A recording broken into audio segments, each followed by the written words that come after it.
Welcome back to Get Set Builds. I've had plans for a while now to cover a few things like motorcycles and vehicles with two seats, but I often find those things just work, so there's not a real lot to say about them. So I end up covering things that don't just work, like skateboards, for example.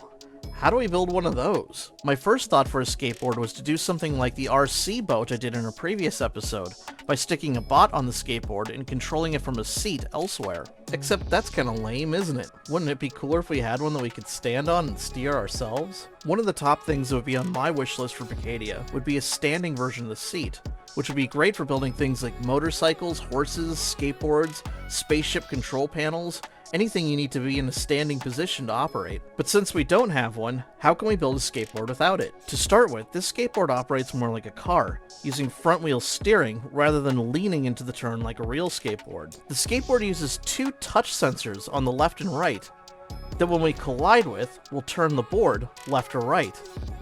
We can stand off of the touch sensors by moving to the back of the board. In order to prevent us from falling off the skateboard as we steer, there's an invisible set of collision boxes, which we can only enter from the front. Because small bearings are very sensitive, we have an invisible bumper in the front to absorb excessive downward forces. And finally, there's an invisible toggle in the front of the skateboard in order to turn it on or off. And there we have it, a working skateboard in Brickadia. Have fun out there, and I'll see you next time on Get Set Builds.